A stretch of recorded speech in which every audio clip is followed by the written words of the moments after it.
예수님은 제자들을 향한 고별 설교 후에 이제 제자들 앞에서 하나님을 향해서 마지막 기도를 하고 있습니다.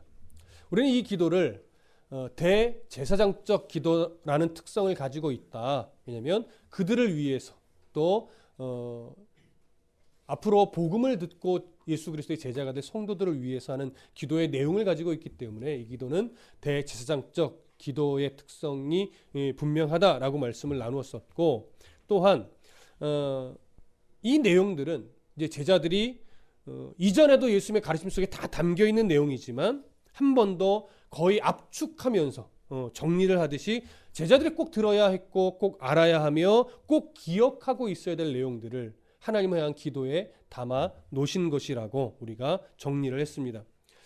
예수님은 자신의 이 땅에서의 사역을 이제 정리를 하면서 그 모든 사역을 이렇게 정리했습니다. 나를 영화롭게 해달라고. 나를 영화롭게 하는 것이 곧 누구를 영화롭게 하는 것이에요?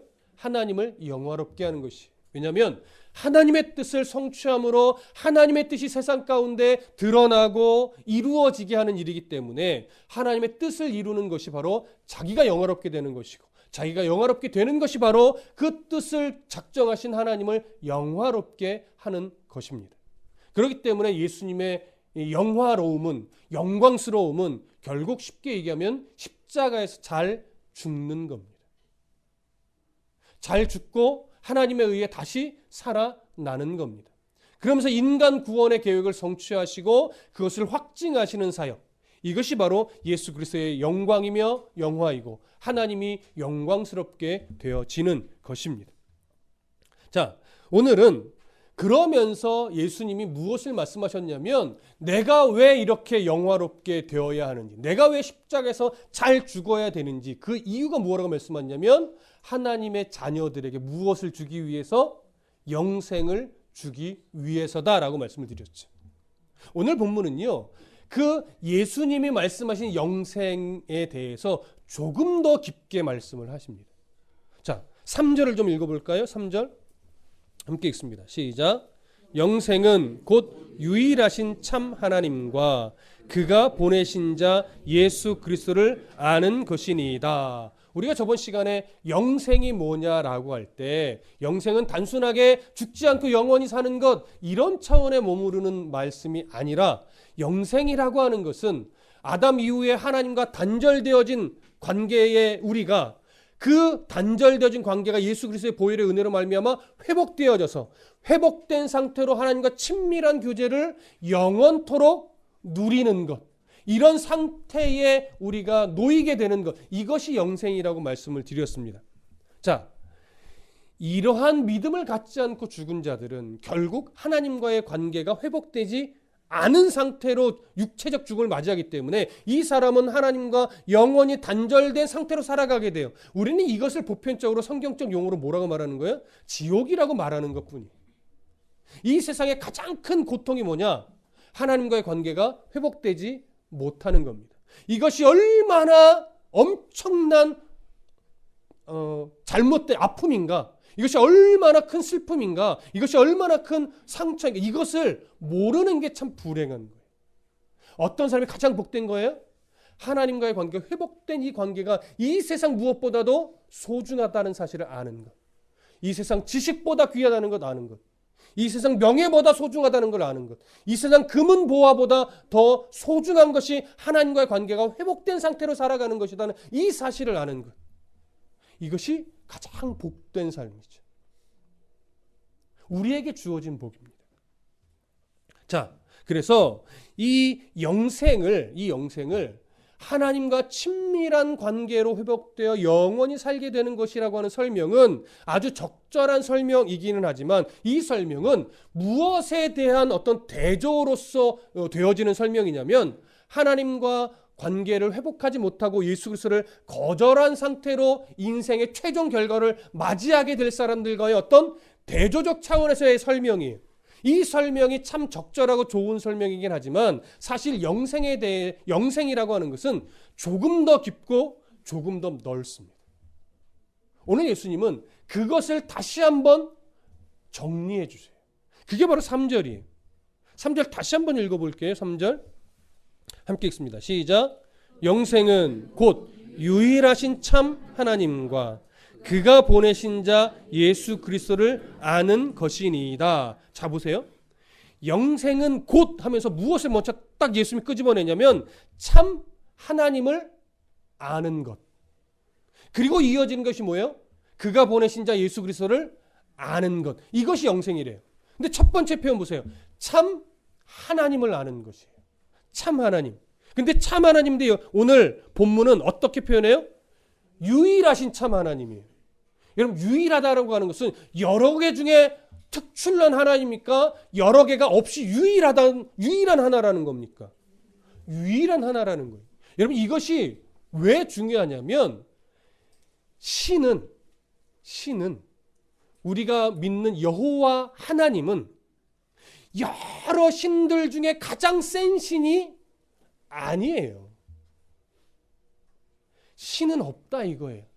하나님 외에 신이라고 불리는 존재들은 다 가짜다, 거짓이다, 허상이다라고 하는 것을 분명하게 드러내는 거예요. 그러니까 영생이라고 하는 것은 오직 누구를 통해서만 누릴 수 있다? 여호와 하나님만을 통해서 누릴 수 있는 것이지 이 당시 만연했던 뭐 바알이니 아스타롯이니 뭐 금오스니 이런 그들이 풍요를 준다 뭐 다산을 준다라고 여기며 이렇게도 마음을 뺏기고 저렇게도 마음을 뺏겨왔던 그런 여러 우상이라고 하는 존재들은 영생을 줄 수 있는 존재가 아니다라고 하는 것이 아주 선을 딱 그어버리는 거예요. 그러니까 영생은 오직 누구와의 관계 속에서만 주어져요? 여호와 하나님. 그 하나님과의 관계 속에서만 주어질 수 있는 거예요. 그래서 세상적 시각으로 보면요. 기독교는 배타적일 수밖에 없어요. 왜요? 우리가 믿는 하나님은 유일하신 참 하나님이에요. 그러니 다른 종교를 통해서도 결국은 끝은 같지 않냐 이렇게 말하는 것이 우리가 인정을 할 수가 없는 거죠. 그래서 우리는 기독교 정신은 배타적일 수밖에. 배타적이라고 하는 것은 다른 것은 다 틀렸어. 나빠. 악이야. 죄악이야. 니들 다 꺼져버려. 이런 식의 배타적이 아니에요.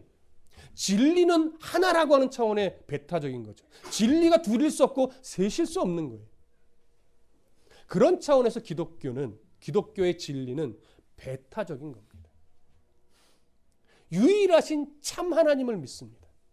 근데 영생을 뭘로 설명해요? 유일하신 참 하나님을 아는 것. 자, 여기서 안다는 것. 지식적 차원일까요? 지식적 차원이 없는 것은 아닙니다. 지식적으로 알게 되면서 그 지식적 차원이 무엇으로 발현돼야 돼요? 믿음이라고 하는 것으로 발현돼야죠. 이건 이제 설명을 드릴 거예요. 그런데 유일하신 참 하나님을 아는 것과 함께 무엇을 또 아는 거예요? 그가 보내신 자 예수 그리스도를 아는 거예요. 그러니까 유일하신 참 하나님을 아는 것과 그가 보내신 예수 그리스도를 아는 것은 다를까요? 같을까요? 같죠. 다를 수가 없죠. 왜요? 예수 그리스도와 유일하신 참 하나님은 우리가 삼위일체적 속성을 따라서 위격에 있어서는 다르나 본질적 속성이나 능력이나 이런 모든 면은 같아요? 달라요? 같아요. 그 위치와 역할을 정확하게 그들이 구분할 뿐이지. 그래서 양태론도 아니고 삼신론도 아니에요. 이건 이해할 수 있는 범위가 아닙니다. 믿음이라는 걸 선물로 받아으로 말미암아 그게 믿겨지는 거죠. 믿어지는 거죠. 그래서 분명히 양태론 아닙니다. 하나인데 그냥 역할만 바뀌는 것 아닙니다. 그렇다고 삼신도 아닙니다. 성경이 말하는 거죠. 분명히 성부 하나님, 성령 하나님, 성자 하나님이 등장하는데 그것이 분리되거나 나눠져 있지 않고 위격은 다르나 또 하나래요. 이건 설명 불가능한 겁니다. 초월적인 거죠. 이 부분에 대해서 우리가 선명하게 이해되는 것은 아마 마지막 때 우리의 지식이 이제 풍성해졌을 때, 예수께서 다시 오셨을 때, 우리의 영안의 눈이 열렸을 때, 그때는 이거였구나 알게 될 겁니다. 지금은 믿음으로써 받아들여지는 겁니다. 자, 바로 그렇게 참 유일하신 참 하나님을 아는 것, 그가 보내신 자 예수 그리스도를 아는 것, 이건 같은 겁니다. 자, 여기서 이제 중요한 것은 뭐냐면 여호와 유일하신 참 하나님과 예수 그리스도를 아는 것이 영생인데 안다라고 하는 것은 단순하게 지식적 차원에 머무르는 것이 아니라 그것이 믿음이라고 하는 것으로 이제 앞으로 발현되어져야 하는 것들인데, 하나님을 아는 자 중에서 하나님을 가장 정확하고 온전하게 아는 분은 누굴까요? 예수 그리스도십니다. 성경에 보면 어디를 보시냐면 요한복음 8장 55절로 가보겠습니다. 요한복음 8장 55절.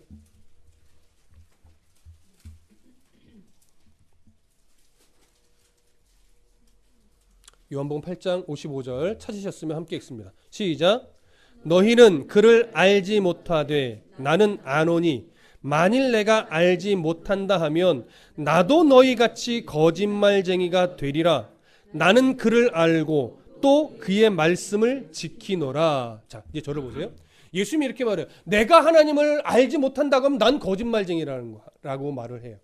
자, 여러분들한테 물어볼게요. 여러분 하나님을 아십니까? 그렇죠? 모르진 않죠. 그렇지만 하나님에 대해서 정말 다 아십니까? 감히 우리가 다 안다라고 말 못하죠. 여러분 목사에게 물어봐도 하나님을 다 안다라고 감히 말할 수 없습니다. 신학 박사에게 물어봐도 하나님을 다 안다라고 말할 수 없습니다.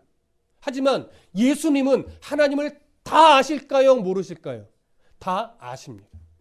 예수 그리스도만이 참 유일한 참 하나님이 어떤 분인지 부족함 없이 다 온전하게 아시는 분이에요. 그 예수님이 자신의 알에 대해서 무엇을 말하냐면 55절 끄트머리에 나는 그를 알고, 이것을 이렇게 연결하죠. 또 그의 말씀을 지키노라. 잘 들으십시오. 안다라고 하는 것은 결국 예수님이 강조하는 초점은 뭐예요? 아는 그 내용을 무엇으로 증명하는 거예요? 순종으로, 행동으로, 행함으로 증명해낼 수 있는 거예요. 우리 요한복음을 쭉 강의하면서 확인했던 게 그겁니다. 예수님은 자신의 능력과 자신의 판단과 자신의 의지를 가지고 얼마든지 무슨 말도 할 수 있고 행동도 할 수 있고 이적도 베푸실 수 있지만 그의 모든 말과 행실과 이적은 자신의 의지나 자신의 감정의 발현이 아니었어요. 오직 하나님의 뜻대로, 하나님의 뜻을 이루기 위해, 하나님의 영광을 드러내기 위해서 오직 하나님의 뜻을 위해서만 말하고 행동하고 이적을 베풀며 모든 삶의 흔적 자체가 오직 누구에게만 맞춰져 있었어요? 하나님의 뜻에만 맞춰져 있었어요. 그러니까 예수 그리스도의 말과 행실과 이적을 보면 누구의 뜻을 보는 것과 똑같아요. 하나님의 뜻을 보는 것과 똑같은 거예요. 그만큼 예수님은 누구의 뜻과 완전히 일치된 삶을 살았어요? 하나님의 뜻과 완전히 일치된 삶을 살았어요. 이게 아는 거예요. 그래서 예수님이 내가 하나님을 안다라고 말한 것은 뭐냐면 내 삶 자체가 하나님의 뜻과 완전히 일치했다라고 하는 거예요. 이것이 아는 거예요. 자, 예수님의 알은 사실 언제부터 출발해요? 태초 이전부터죠. 태초 이전부터 하나님과 함께 모든 창조 사역을 같이 했고 그 뜻을 정확하게 같이 공유하고 있으며 또 그 뜻을 따라서 인간의 몸으로 이 땅에 오셨습니다. 그래서 그 뜻을 이루기에 인간으로 삶을 살아내셨습니다. 그리고 인간의 삶을 마치시고 모든 구속사역을 위해 죽으시고 부활하신 이후에 승천하셔서 지금도 하나님의 뜻 안에서 이 세상의 주권자요 통치자요 심판자로 오실 날을 준비하며 지금도 하나님의 나라에 그 보좌에 앉아 계시는 거죠. 그래서 예수님은요 무엇을 영생이라고 말하고 있냐면 참 하나님, 유일하신 참 하나님을 아는 것, 그리고 그가 보내신 자 예수 그리스도를 아는 것, 이것이 영생이라고 정의를 하는 거예요. 그러면 다시 이제 정리를 해볼게요. 그러면 영생이란 뭐냐?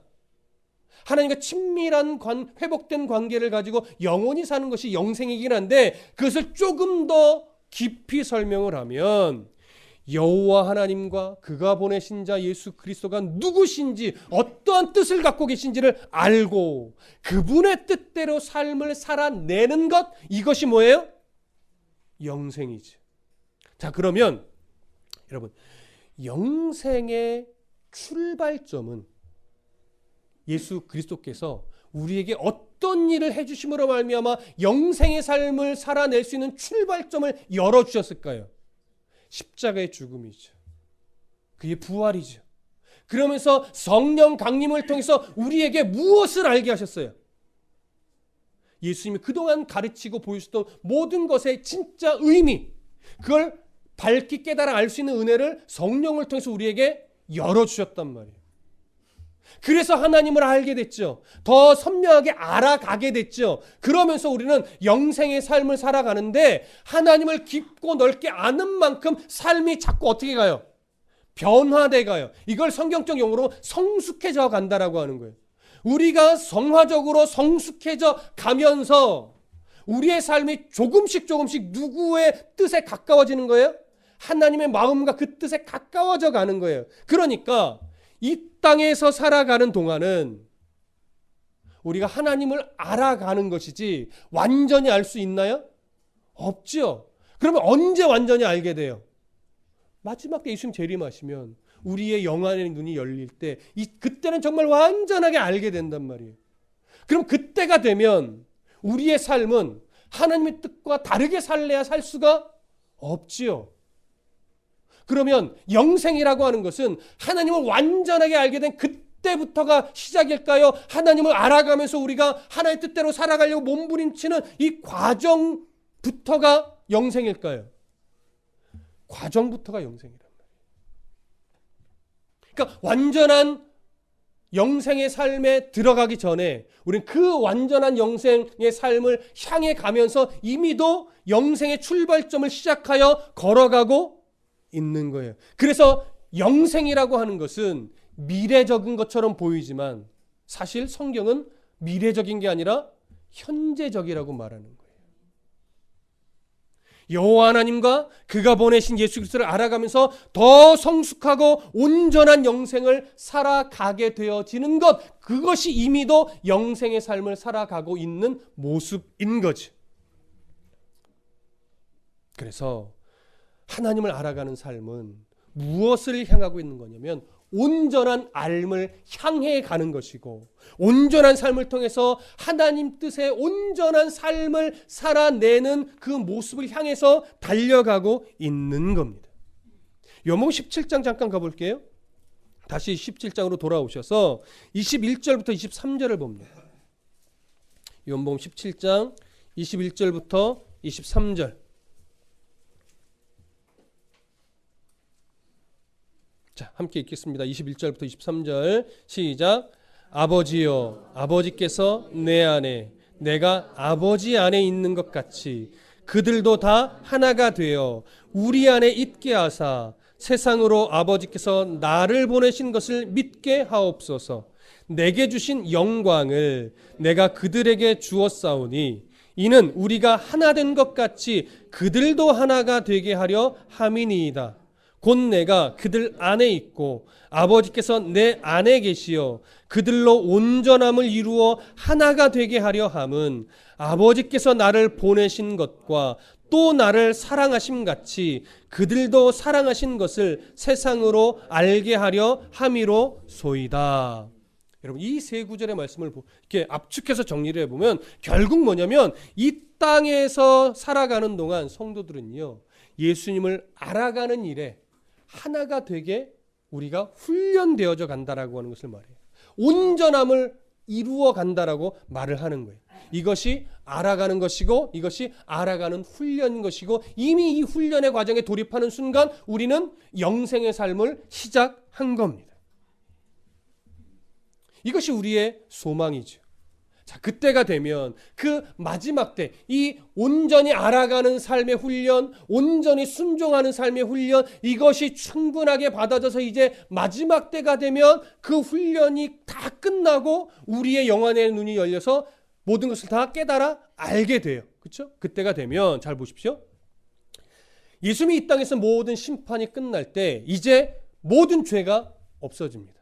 죄의 영향력도 다 사라집니다. 죄로 인해 오염됐던 모든 이 우주 만물의 피조 세계가 다시 처음 창조 때처럼 죄의 영향력이 사라지고 다 하나님의 뜻에 일치하는 모습으로 회복이 됩니다. 자, 그때 그때 우리는 분명 새하늘과 새 땅의 영화의 몸을 입고 들어가게 될 것인데, 자, 그때가 되면 우리는 더 이상 다듬어질 필요가 있을까요? 없을까요? 없어요. 더 이상 우리는요, 다듬어질 필요가 없어요. 더 이상 훈련받는 삶이 아닙니다. 불순종이라는 단어 자체가 우리의 언어 속에서 이제 사라질 거예요. 이제 우리는 그때 하나님이 어떤 분이고 예수 그리스도가 어떤 분인지 더 선명하고 정확하게 알게 되니까 우리에게 남은 것은 뭡니까?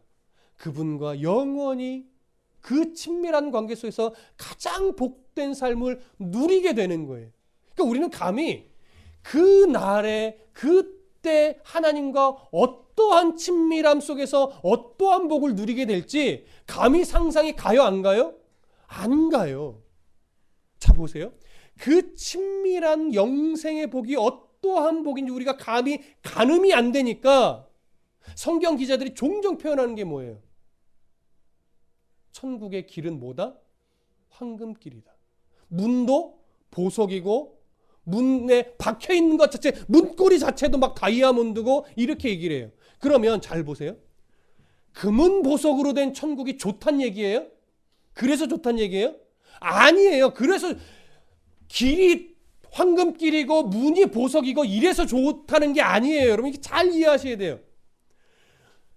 천국은 길거리에 거치는 돌멩이가 보석이라는 거예요. 이건 실제적 표현이 아니에요. 무슨 의미입니까?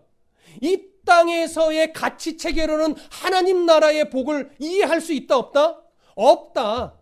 이 땅에서나 황금이 최고지 천국에 가면 그건 길가에 거치는 돌멩이밖에 안 된다는 얘기예요. 그러니까 복이라고 하는 개념 자체가 전혀 다르다라고 하는 거예요. 이 땅에서의 100억이 좋지 하나님 나라 가면 100억은 그냥 뭐예요? 종이 쪼가리예요, 여러분. 이 땅의 가치로 하나님 나라를 바라보면 돼요, 안 돼요? 안 돼요. 하나님 나라에서의 우리가 누리게 될 영원한 복은요, 정말 가늠이 안 돼요, 여러분. 그 복은 우리가 살짝 맛보는 게 뭔지 아십니까? 이런 거죠. 정말 이 땅에서 삶의 환경이 정말 죽고 싶을 만큼 환경이 안 좋아요. 아주 극한 예를 드는 거예요.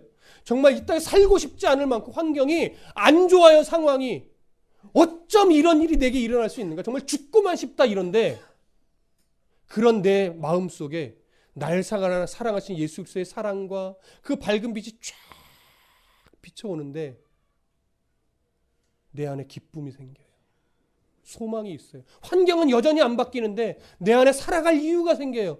날 사랑하신 하나님의 마음이 내 안에 싹 스며들면서 모든 걱정과 염려와 근심을 하나님께 맡기고 환경이 전혀 안 바뀌었는데 오늘도 기쁨으로 인생의 걸음을 한 걸음씩 살아가요. 여러분 그 안에 느껴지는 그 깊은 사랑, 그 따뜻함, 그 밝은 빛, 여전히 앞길은 막막한데 내 안에 그 뜨거운 사랑과 밝은 빛으로 인해 내 안에 눈이 소망으로 바뀌어요. 이런 감정의 상태가 하나님 나라에서는 아주 평범한 감정의 상태예요. 이걸 어떻게 물질로 표현할 것이며 이걸 어떻게 금은 보석으로 표현할 것이며 이걸 어떻게 뭘로 표현할 수 있겠어요? 그러니 우리는 아직 그 앞으로 누리게 될 그 영원한 영생의 복이요 가늠할 수 없는 거 아직 몰라요, 여러분. 그러나 우리가 상상할 수 있는 것 그 이상입니다. 보통 유행어처럼 우리가 이 텔레비를 통해서 보게 되지만 영생의 복은요, 우리가 하나님 나라에서 하나님과 친밀한 관계 속에서 누리게 되는 복은 여러분들이 상상할 수 있는 그것 훨씬 더 이상해요. 그 복을 잘 드세요. 그 복을 지금부터 우리는 뭐하며 산다는 거예요? 누리며 산다는 거예요. 그런데 잘 보세요. 누리며 살아가는데 그 영생의 복을 누리며 살아가는데 예배만 드리면 그게 누려질까요? 찬송만 부르면 누려질까요? 기도만 하면 누려질까요? 그렇지 않아요. 이거 잘 이해하셔야 돼요. 왜 예수님이 영생이라고 하는 것은 이렇게 우리가 감히 가늠도 안 되는 영생의 삶을 왜 하나님을 알고 예수 그리스도를 아는 것이라고 말했냐면 어떤 상황 속에서도 하나님의 말씀을 내가 아멘으로 받고 그 말씀대로 살아가 보는 씨름을 할 때 그 속에서 부딪히고 넘어지고 은혜를 경험하고 다시 일어나고 다시 회복하고 이런 과정이 있어야 진짜 하나님 나라의 그 영원한 복락이 뭔지를 우리가 조금 뭐 하게 돼요? 맛보고 경험하게 된단 말이에요. 그래서 영생의 복이라는 게 이런 거겠구나. 제가 좀 전에도 극한 예를 드렸지만 정말로 죽을 것 같은 상황 속에서도 내 안에 하나님이 주시는 은혜와 그 사랑의 따뜻한 음성과 정말 밝은 빛을 내 심령 속에서 경험할 때 상황과 상관없이 우리가 가장 기쁘게 가장 감사하게 살아갈 수 있는 거잖아요. 여러분 그 경험이 어디서부터 와요? 말씀을 붙잡는 씨름, 어떤 상황에서도 말씀대로 내가 견뎌보자는 씨름, 넘어졌다 일어나는 과정 속에 하나님 말씀이 내 삶에 정말 등불이요 빛이라는 걸 내가 인생 속에서 경험할 때 조금씩 알아가는 거란 말이에요. 그게 예배만 드린다고 되냐고요. 사도 바울이 왜 피 흘리기까지 싸우라고 말할까요? 피 흘리는 게 겁나서 안 싸우면 지키시는 하나님, 보호하시는 하나님, 이끌어주시는 하나님을 경험 못한단 말이에요. 그걸 피 흘리기까지 싸울 때 내가 비로소 지키시는 하나님을 경험하고 보호하시는 하나님을 경험하고 인도하시는 하나님을 경험하니까 그 이후부터는 점차 뭐가 없어지냐면, 죄송합니다, 좀 무식한 표현을 쓸 거예요. 겁대가리가 없어져요. 왜? 하나님이 어떤 분인지 알게 되니까. 세상에 어떤 상황이 내게 닥쳐도 겁이 잘 안 나요. 왜? 아무리 해봐라 하나님이 날 지키시는데. 배짱이 생기는 거죠. 그 배짱이요 결국 무엇으로 가는 거냐면 영생의 삶이 얼마나 소중하고 말로 표현할 수 없을 만큼 값진 것인지를 아는 것 때문에, 그 아는 게 지식적으로 아는 것이 아니라 그 알미 내 안에 신앙으로 딱 자리 잡아버리니까 어떤 환경이 나를 엄습해서 두렵게 만들지라도 육신은 좀 고되겠지요. 그런데 겁은 안 나요. 왜? 이 땅의 삶이 전부가 아닌 걸 아니까. 그 나라의 그 영생의 복이 어떤 가치인지를 내가 이제 지식적인 차원에서 머무르지 않고 가슴으로 알게 되다 보니까 담대함이 생기죠. 소망이 생기죠. 그러니까 별로 겁이 안 나는 거예요. 영생이 뭔지를 아니까. 지금 내가 그 영생의 삶을 이미 출발했고 완전한 영생의 삶을 향해 지금도 훈련받으며 달려가고 있다는 사실을 아니까 현실의 고난, 문제가 안 되는 거예요. 그래서 예수님이요 하나님을 아는 것으로 영생을 설명하는 겁니다. 안다는 건 뭐라고요? 하나님을 점차 더 깊고 넓게 알아가면서 그 아는 은혜를 가지고 진짜 이 세상에서 살면서 하나님 나라의 소망으로 내가 삶을 살아내고 부딪혀보고 믿음으로 엎드려보고 이런 과정 속에서 내가 느끼고 경험하는 거란 말이죠. 그래서 진짜 온전하고 바른 순종의 삶을 조금씩 더 분명하게 살아가는 거예요. 그래서 아는 것은 순종해내는 것과 다른 것이 아니라 같은 겁니다. 그래서 성경은요, 특히 요한복음은 안다라고 하는 것과 믿음이라고 하는 것을 동일시해요. 믿음이라는 것은 결국 뭐예요? 믿음의 삶의 행위죠. 순종하는 삶의 모습이란 말이에요. 그러니 예수님을 안다는 것은 뭐냐면 그분의 마음을 알아서 내 삶으로 순종해내는 믿음의 흔적과 동일한 거예요. 그게 영원한 삶이라는 거예요. 그게 영생을 살아내는 거예요. 그럼 어떤 사람이 영생을 못 살아내는 겁니까? 믿음이 있다 하면서도 여전히 현실에 매여서 그저 성공과 승진과 사업과 돈과 이것만이 인생의 가장 중요한 우선순위가 돼서 그것에 목매어 살아가면 믿음이 있다는데 그 사람은 아직 영생의 삶을 못 누리는 거예요. 내가 지금 진짜 영생의 삶을 살아가야 하는 사람인데 그것에 대한 인식을 놓치고 영생이 없는 자처럼 그렇게 현실에 매여서만 살아가는 거죠. 그게 안타까운 거예요. 여러분 이제 영생의 삶을 더 선명하게 살아가시기를 축복합니다. 하나님을 알아. 그 아는 것을 이제 영생의 삶으로 바꿔가시면서 조금 더 선명하게, 조금 더 깊게, 조금 더 넓게 영생을 소유한 자로 완전한 영생의 삶을 향해 오늘도 부단히 다름질하시기 바랍니다. 이걸 믿음의 경주라고 하는 거예요. 자, 오늘 본문 다시 마지막 4절과 5절을 읽고 정리하겠습니다. 함께 읽습니다. 시작. 아버지께서 내게 하라고 주신 일을 내가 이루어 아버지를 이 세상에서 영화롭게 하였사오니 아버지여 창세전에 내가 아버지와 함께 가졌던 영화로서 지금도 아버지와 함께 나를 영화롭게 하옵소서. 자, 예수님이요, 그렇게 우리에게 영생을 삶을 살아갈 수 있게 하기 위해서 이 땅에 이미 뭐하러 오신 거예요? 죽으러 오신 거예요. 예수님의 죽음은 자기가 하나님의 뜻을 이루게 하다 안 돼서 죽으신 죽음도 아니고 어쩔 수 없이 죽으신 죽음도 아닙니다. 우리에게 영생의 삶을 누리게 하기 위해서 기꺼이 처음부터 죽으러 오신 건데, 예수님의 성육신은요, 십자가에서 죽으시는 그 뜻을 이룰 수도 있고 못 이룰 수도 있는 어떤 가능성의 오심이 아니에요. 예수님이 이 땅의 성육신은 이미 죽으심을 뭐 한 거예요? 확증한 것과 똑같아. 그래서 오늘 성경은요, 영화롭게 했다라고 이미 완료형으로 하는 거예요. 아직 죽으시지 않았는데 영화롭게 했다라고. 왜냐하면 예수님의 십자가에서 죽으심은 분명하게 이루어질 것이기 때문에. 그리고 이어서 5절에 아버지여 창세전에 내가 아버지와 함께 가졌던 그 영화로서 지금도 아버지와 함께 나를 영화롭게 하옵소서는, 그렇게 죽으시고 부활하시고 승천하심으로 말미암아 이미 태초부터 가지고 계셨던 하나님으로서의 예수 그리스도의 그 영광스러움을 회복하셔서 그 뜻을 이루시고 지금도 우리를 바라보시며 그 심판자로서 또 통치자로서 우리와 영원히 함께 하시게 될 것임을 여기에 보여주시는 겁니다. 자, 이렇게 이런 예수님은 제자들 앞에서 무엇을 하나의 증거로서 삼으셨냐면 자신의 죽음은 죽음으로 끝나지 않는다는 것을 여기에 이렇게 담아주신 거예요. 제자들이 이제 성령에 강림하시면 예수님의 십자가 죽음은 죽음으로 끝나는 것이 아니었구나. 그 영광을 회복하시고 지금도 하나님의 나라에서 다시 올 때를 예비하면서 이 통치자로서 심판자로서 여전히 우리와 함께 계시는구나. 이걸 깨닫게 되겠죠. 우리도 그 사실을 이제 믿음으로 분명하게 알아야 됩니다.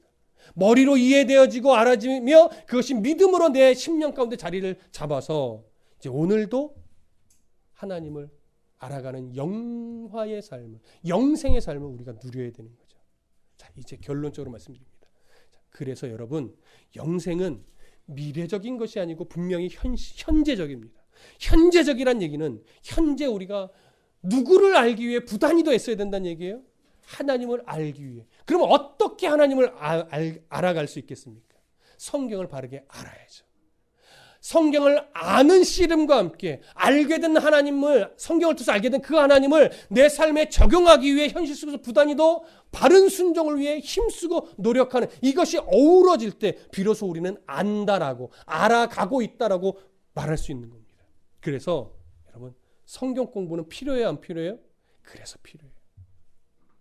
목회자가 하나님을 바르게 알고 바르게 전하는 씨름에 게을러지면 그래서 안 되는 거예요.